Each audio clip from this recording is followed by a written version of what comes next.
Hello, everyone. Welcome back to the L.A.M.E Book Club podcast. My name is Melissa. I'm Ellie. And we are back with another episode of Hot Goss with unpopular sauce. I was like, you almost forgot. We just started doing dancing. This. I'm caught in the moment. I'm very excited for our episode this week. I know the topic, but that's about it. I, in turn, am very nervous this week, for real. Like, I'm not even just talking it up to just talk it up. There are some very controversial points in this that I think it could either just go up in flames, but I personally am not going to give too many opinions. I'm just going to lay out the facts, cold, hard facts. But that's what this is. I'll give opinions. No, it's hot goss with unpopular sauce. So today is the unpopular side of this episode. Very unpopular. Before we get into that, though, yes. If you don't already listen to our book club episodes, go check those out as well. We've gone through quite a few different series, mostly Sarah, but also Fourth Wing, Iron Flame. So check those out. They're very fun. We love books. We love them. We love talking about books. We love theories on books. And on that note, I have a review of the week. Yay. It's a little bit of an older one because we are catching up on older reviews. So we told you guys we would read them and we didn't. So here we are being better. This comes from Sharpie09, spelled with a C, Scharpi. So maybe C Harpy. That's it. The title is My Fave Podcast. Thank you. 5 stars.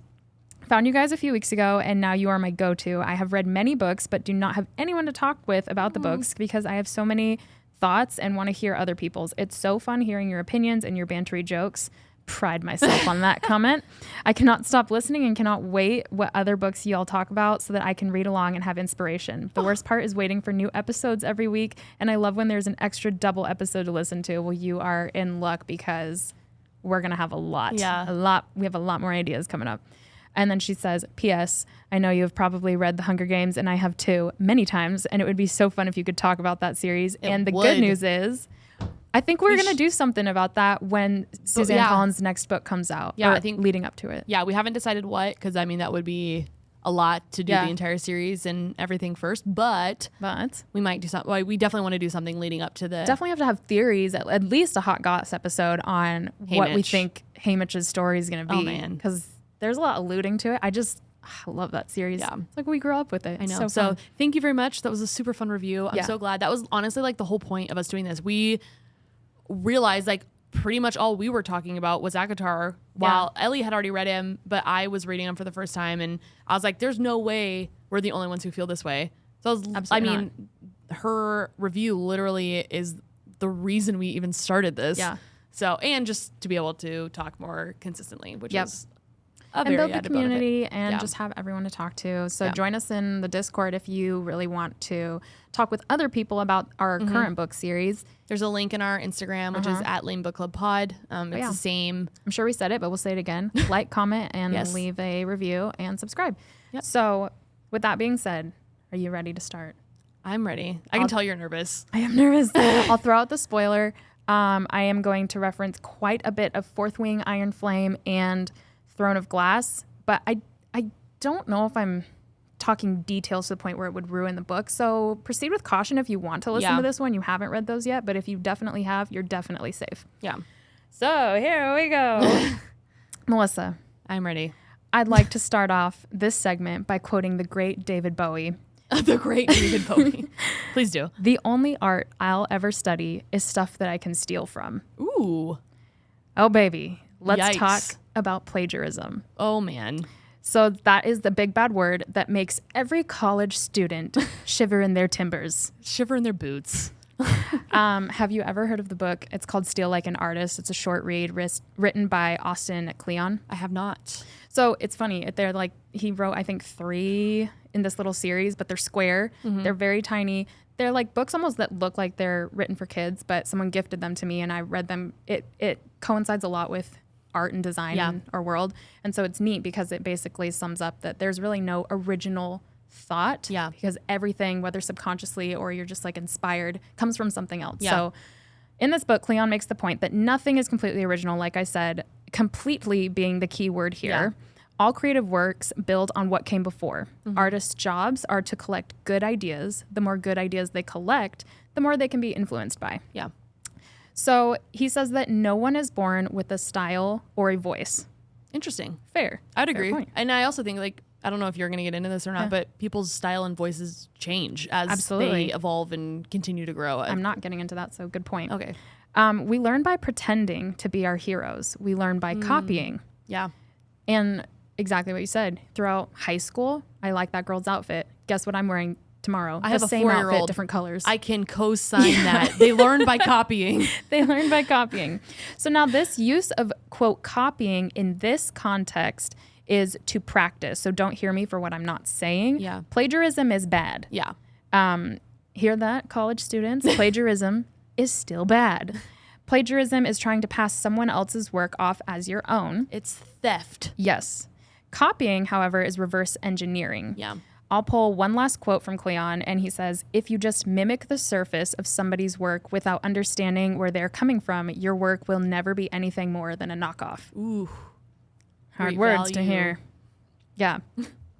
Yeah. The brand. I realized that I didn't finish my meant thought great out value loud. to me. I was like, it is worth something. I meant to say great value brand of like whatever, but my mouth stopped moving. Just said great value. Yeah.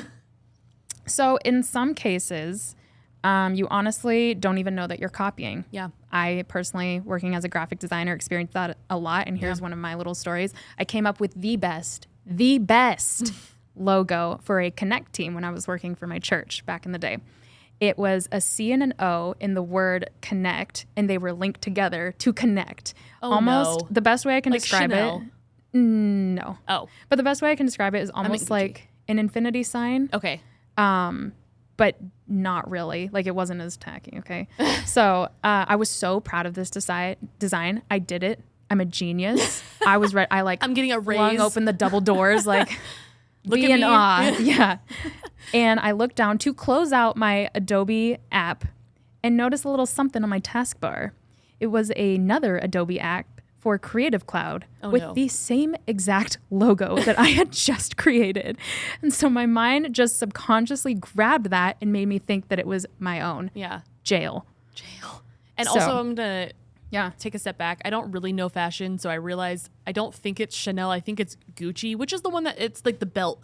I don't it's know the G and the fashion. C. Oh. I think it's Gucci though. So I stand corrected. The G and the C would make sense for it to be Gucci. Yeah. Anyways, that's all. I'm very wrong, and I had to throw that out there before we got comments. I don't know fashion either, but yes. Okay, so why am I talking about all of this, Melissa? I know that's your question. Yeah, it is. Ellie, why are you talking about all this? I have seen in the book world, and here's where the nerves come out. The shakes are coming. I've seen in the book world some heavy accusations of plagiarism directed towards some of our favorite authors. Uh-oh. Do pray tell. Do pray tell I will. There was a reel posted this past week in regards to Rebecca Yarros' Empyrean series being a little bit too familiar. Now, again, I'm not going to really add my own opinions, but I'm just going to read the cold, hard facts. There was a lot of common themes, names, and other items that were in line with Sarah J. Maas's Throne of Glass series. The big hitters were the ideas of war games, wyverns, runes, etc. Now, I'll play devil's advocate here, so don't start shouting at me through the radio. The radio? What am I, 80? Radio. Oh, my word. Through your iHeartRadio. iHeartRadio. So Are we going to get in trouble for doing that? Am I going to get plagiarized? my watches, this is our last episode. We got sued. We got banned. Shadow banned. The comments lit up coming to the defense of Yarros, and even went as far as accusing Sarah J. Maas herself of plagiarism too. That is so stupid. Oh, well, like plagiarizing Rebecca? No. Okay, just I'm like those books well, came out first. like who cares if Rebecca copied off Sarah? Sarah copied off other people too. Oh, like that gotcha. kind of defense, which is like two Essentially- wrongs don't make a right. Did your mom not tell you? Yeah. So basically, yeah, exactly what I said. Sarah plagiarized too, so I'm like, whoa, who cares? Yeah. We care. We all care. I will be the first to admit I did keep notes and texted Melissa she and did. Taylor whilst reading Fourth Wing for the first time, saying there's kind of a lot of similarities, because I was also reading Throne of Glass at the same. I was doing 2 books, I think, at once. No, I think you had just finished Throne of Glass. Maybe. So it was top of mind for Yeah. me. I don't know if I read the Empyrean series before reading Throne of Glass, so I had no context. I don't know if I would connect it so heavily now. having been done with Throne of Glass for a bit, but because it was so fresh, I did notice some similarities, but we'll get into the devil's advocate portion too. So here were my bullet points from that. The torture trope, Aelin versus Violet. Ooh. It was kind of similar. It was. In that, I didn't think about that. Yeah, basically they healed both of them to torture again. Yeah. Which you could argue a lot of people maybe come up with that in their shows and books and things like that. But that one was a similarity. Yeah. Fenris being there for Aelin versus Liam showing up for Violet. Oh. Both of them had a little support person. Now, obviously, Liam's might not have been real. Yeah. But Fenris was. So again, it's just the matter of you had someone with you down in the dumps to keep you morally right. Yeah. Yeah. To keep you up. Yeah. Sorry, mentally, not morally. Yes. Continue. Healing Violet to torture her again versus healing Aelin to torture her again. That's one we've already said, but that was a whole thing. The description of Chaldeer was so similar to Antica that I did a double take. Yeah. I do specifically remember you calling that out, like texting me, being like, this is so similar. But you hadn't gotten there in Throne of Glass then when yet. I did when I read it in Throne of Glass, I was like, oh, shoot. Yeah. Yeah. Now, I'm not going to list all the specific descriptions, but if you have read both, maybe you can agree that it was pretty dang close. And for it being kind of like an offshoot island. Yeah. Like it wasn't like Fourth Wing was set in Antica, and it wasn't like Throne of Glass was set in Chaldeer. They were both kind of like the foreign islands. So yeah, it kind of played a similar role. Same with the description of the Ryerson house to the Westfall Keep. You even asked me about this at one point. Do you remember that? You're like, I can't picture the Ryerson house. I was like, oh, I picture it very similar to the Westfall Keep because they're described very similar. And then when I read Throne of Glass, I was like, I understand what you mean now. Runes versus word marks. Word marks are technically an ancient runic language in general. Yeah. So that's just another aspect. The scars on Celaena's back versus the scars on Xaden's. That one threw me. That was a heavy one for me. That one's honestly not that a big a one for me. Okay. I think it would be different if Violet was the one having the scars. Yeah. And yes, I understand you're not saying it's the like FMCs both. It's just the concept of being whipped and whatever for other people. Like I guess Xaden's was a little bit, he took punishment for other people versus Celaena's was like being a slave. Yeah. So I understand it's just like the act of that torture, but totally. I don't know. That one, everything adds up for sure, but that one wasn't, to me, it's not like a when I hear it. For sure. And then we have the Wing Leaders, War Games, and Wyvern, which are not, Sarah didn't originate those, so we can't be like, she took them. But, so I go here with this point. Can we listen to those defending Yarros and chalk these coincidences up to the fact that all fantasy books are just based on mythology in general, and certain terms she uses are just terms, military dynamics that are in the military? Wyverns are certainly not an original thought, and these themes / tropes are also not original to any one author, but can we look past the fact that there are so many put together? Yeah. It's less about the fact that none of these, you're like, no one is wrong. None of these are original concepts. Sarah didn't originate any of this either. Right. But she was the first, well, okay, I'm going to say this caveat. I have not read every book in the world, so it's very obvious or very likely that this isn't necessarily the case, but as far as I know, she was the first one to put all of them together in the same story or series. So it's less about the fact that the ideas themselves aren't original and more about the fact that all of those included together had already been done. So to include all of them together again, even with the like main story being like slightly like different setting, different like background, but well, it's a totally different plot, and that's where I give her so much more leniency. Look at me, no opinions. I'm all opinions. I give her so much more leniency because I'm like, well, it's a totally different storyline. She uses similar elements and maybe even similar settings, but the stories don't feel the same at all. Look at these two and be like, same thing. Exactly. In my humble opinion, I really that don't. I'm giving. Yeah, I really like.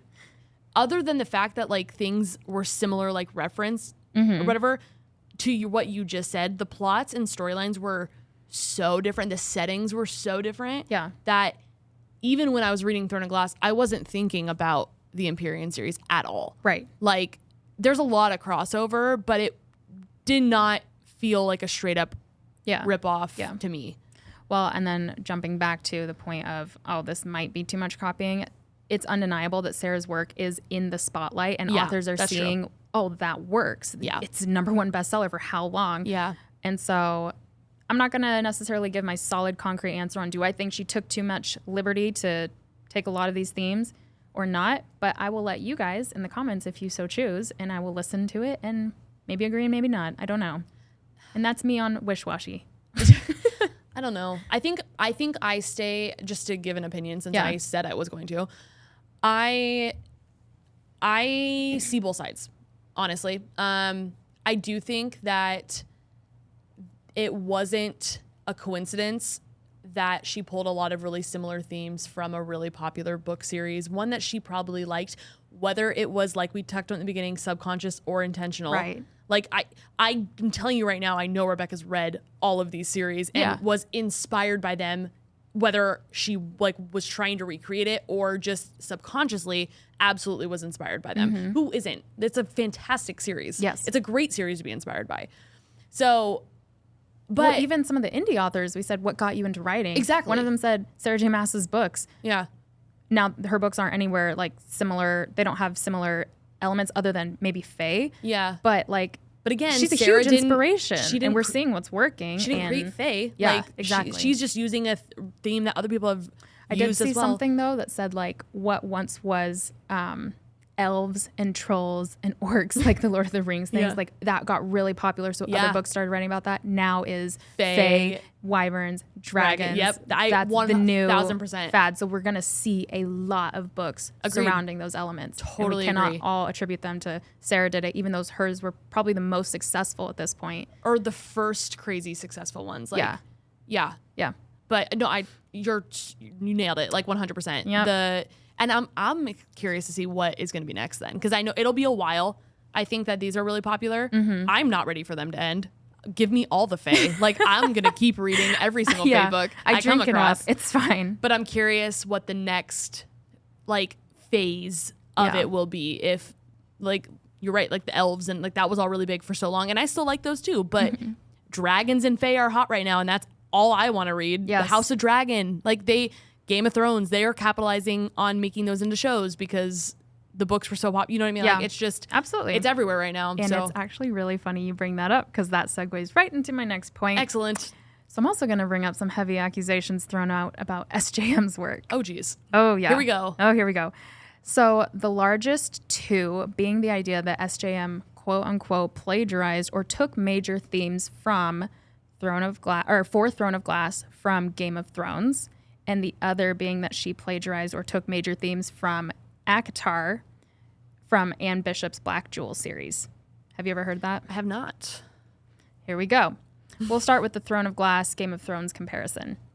So to me, I felt like the name sounds familiar, similar-ish. No. Throne of Glass, Game of Thrones. Oh, you're so right. Yes. Well, they just both have throne. They both have thrones, but they're both short and quip and thrones. I don't know. Other than the word throne, also, to me, it's not... TOGGOT. Oh, that's true. Now, that's not enough for me to be like, that wasn't copying. That wasn't the original title, though. And Correct. I would go so far as to say that was probably more of a publisher/editor decision to change maybe not. Yeah. But because she originally posted the first, I think what is now Throne of Glass and Crown of Midnight on, was it Wattpad or whatever? Yeah. Some online book forum. It originally was Queen of Glass, I believe. Yeah. Yes. And so that wasn't her original intention behind the name. So that right there, to me, totally eliminates any potential copying. Okay. Because that wasn't what she originally intended to call it. And I would go so far as, and this is totally a guess, but I would guess that she wasn't the one who changed the title. I would guess that it was suggested by the publisher or something hey, and I'm not going to say that they did this on purpose or not, because I don't know. And but honestly, it was popping off at the time. I was going to say they might be like, hey, this is good. Let's just tweak the name of your book. Yeah, since that one's someone doing might grab it just for the similarities. Potentially, and that is a total guess. But they are the ones that are if care you know about the money. origin behind the new name or the direction why she chose to nix Queen of Glass and go with Throne of Glass, let us know, because I'm curious about that. Yeah. So number one is the name. which we've already established, doesn't really point to much. Number 2, the end goal is essentially the same between these two stories, to put the rightful queen back on her throne. And in the grand scheme of Game of Thrones, I think I didn't really like capture that because there's so much story going on. There's so many side plots. The end goal. And so when I first heard, oh, it copies this, I was like, no, it doesn't. It doesn't share any similarities. What are they talking about? Okay, but that's not an original concept. Exactly. So that's what I'm saying. Like, I don't think, other than maybe being somewhat influenced by the fact that Game of Thrones did that, that's not nearly enough evidence to even remotely compare the two as being. So these connections come from, and I don't relish saying this name, but Hay is for Whores on Reddit. Oh my. Yeah, I don't love it, but we have to give credit where credit's due. It's not. I can't do anything about that. Daenerys is a combination of Manon and Aelin. The hair color between Manon and Dany is very similarly worded, but what did we just come up with? Blondes? Yeah. No. I mean, white hair is white hair, I guess. I think she's way more similar to Manon than Aelin, other than like maybe personality. Yeah. But Aelin and Daenerys are both lost princesses who end up in slavery and have to rebuild their power. Is Manon. Have a court that is deemed unpopular by those of her homeland, true. Distinct eye and hair color, control fire in one way or another, and share many titles like, quote, the queen who is promised. Okay. You're right. There is a lot.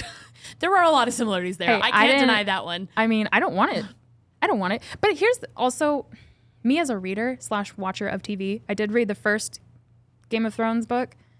I did not think of these two together. I did not pin them against one another. Yeah. I did not look at this and say, oh, she drew from this. I didn't even go there. So me personally, I'll get into me personally, but I'll read my last point lastly. Aelin and Rowan are fire and ice, a.k.a. Daenerys and Jon Snow. Yeah. He is ice. He is ice. However, and she is fire. Fire and ice have been opposites attract since the dawn of time. You could just say elemental as well. Yes. Yeah. That was a nod to the Disney movie, not the elements of real life. Oh. Love elemental. So here I go. Personally, in my personal opinion, these are loose ties that seem like they point a lot more towards inspiration and ideas than plagiarism. Agreed. I am giving an opinion on this one. I also didn't think Game of Thrones too much outside of the many storylines throughout the different perspectives similarity. That's the only part of this where, like, in Game of Thrones, you get Tyrion's, then you hop to the next episode, you get Dany's, and then this one, you have Aedian's, you have Rowan's, whatever. So that was the only similarity that I initially, when they said, oh, it's similar, that's the only thing I took. And I'm like, it doesn't really make sense. But and I think that's because in Game of Thrones, they focus so much on, like, houses and families. Yeah. Not individual, like, well, yes, individuals, but it's about dragons and houses and power. Yeah. Whereas in Throne of Glass, it is, yes, I mean, definitely like different regions and stuff, but it's more about good versus evil. And individual developments of people who we thought were, even they thought of themselves as being weak and nothing and like desperate or desolate and not ever going to be able to do anything to overcoming all of that and saving like the day at the end. You know what I mean? So I don't know. I see the ties, I see the connection, but I agree it feels more inspiration. I don't see plagiarism copy. there. Yeah. Yes. So that's that on that. But then we have to go deeper, this makes me shake. Okay, but before you do that, I also just want to state, I think I said this, but I don't think I finished my thought. Yeah. I also feel the same way about Fourth Wing, like the Empyrean series and the Glass. It feels more inspiration to me. Maybe a little bit, it's a little bit more obvious that there was some elements pulled, but it feels at the end of the day more inspiration versus than plagiarism. Okay. Let me know what you think about this one. But yes, but that's why I want to say that now, because based on the way you're setting this up, I'm sad to admit that I think I'm probably going to go the other way. I don't know about this. I feel weird. So ACOTAR being based on Anne Bishop's Black Jewel series. First of all, I have never read Anne Bishop's Black Jewel series. Melissa said, why are you even talking about it? It needs to be spoken of. To start, Black Jewels was published in 2003 and ACOTAR was published in 2014. So we have a clear winner of who came first. Yeah. Sarah herself has said that she loves this series, but readers are noticing an odd number of similarities between the two series. I need to read this Again, as I have not read this series yet, I have found someone on Reddit that goes by the name of Next Gen Valkyrie. Love it.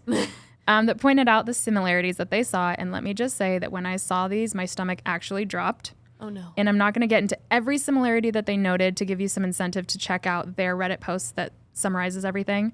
But here's my little quick points. So their list is as follows.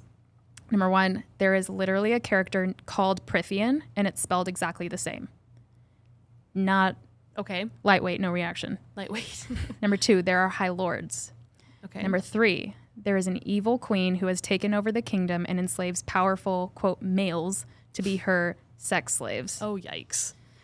Number 4, this is maybe the worst one. There is a group of bat-winged people called the Aryans that live in mountain camps. No. They are a warrior race who brutalize their females and prevent them from learning to fight. And they have a rite of passage known as the Blood Run. Shut up. No. There is a group of close friends who advise the queen known as the First Circle. Oh, no. There is a court known as the Dark Court where the main love interest is from. No. I'm gonna need you to... For the magic system, characters channel their power through different colored jewels, which is very similar to the Siphon Connect, or the concept. Yeah, but that's not as... People talk about the Aryan wing size correlating to other parts. Oh, no. And there's constant talk of like calls to like. Oh, that feels like you just summarized ACOTAR. I know. Guys. Oh, Sarah. I want to believe it was subconscious, but I just can't. It's hard. It's so hard. That's so I don't want to talk about this. Sarah's my queen. We love her. We love her. I would die for her. I'm just kidding. But I would die for Riley. Yes, exactly. Thank you. So immediate reactions to this. That's hard. That's hard. I can't. That's that's undeniable without even reading that series. Someone commented that on, that's what got me into this entire, let's look into this, because someone commented this on our reel, like, oh, well, Sarah took this from the Anne Bishop Black series. And I was near like, whatever, throw it over the shoulder. Okay. Yeah. But then I saw the Rebecca Yarros, like, this is very similar to Throne of Glass, and thought, oh, I could put these together, make an episode, figure this stuff out. So it caused me to look into this, and I wish I didn't. But I wish I hadn't. But man, if you can't. You have to look at it. I know. So someone writes, when does inspiration become plagiarism? In response to this Reddit post. And the first response was when there's an official lawsuit. However, a commenter kicked back, just because there's no lawsuit does not mean that it's not borderline plagiarism, which is true. On the other hand, and again, I have not read these books, so I cannot give my 100%, like, it did remind me of this or it didn't. But on the other hand, another commenter wrote that they're similar, but they never thought about it when reading both series. She said she likes both books series individually, and there were a lot of people that agreed with that. They're like, oh, I never even considered. Interesting. And that points towards more of an inspiration aspect than a plagiarism aspect. But what do I personally pull from this? I definitely want to read the series for myself before I make concrete conclusions. But let us know what you think. Yeah, if you've read both, yeah. That is moving up to the top of my TBR now. Isn't it though? I have to read this. We talked about this in the car. I was like, I'm going to finish Mistborn because I'm halfway through that one. Straight to this. I'm sorry. This just beat everything else. I have to know. Yeah. Oh my. Then One Dark Window. Because here's the thing. Worst case scenario, I'm so sad because it's the same, but at least I get ACOTAR all over again. Best case scenario, selfishly, it's a win-win for me. Best case scenario, it's another fantastic series that doesn't remind me of ACOTAR, but that I end up loving because they're similar. Someone said it is a lot darker than ACOTAR. Oh, interesting. Which is, ACOTAR wasn't necessarily dark, but it had concepts that were darker than a YA. I mean, it had depth, but I wouldn't say it was dark. Right. Yeah. Regardless, I'm excited to read it. Let us know what you guys think in the comments. Yeah, I am all over the place. I am reeling internally. Yeah. And that's that on that. And that's that. Have a great week. Yeah. Thanks for being here. Like, subscribe. Yeah. Please let us know about these series. We will update you guys once we've read it. So yeah, maybe we'll do a part 2 to this. Yeah. But all right. Wow, this was good. Yep. See you guys Wednesday. Bye.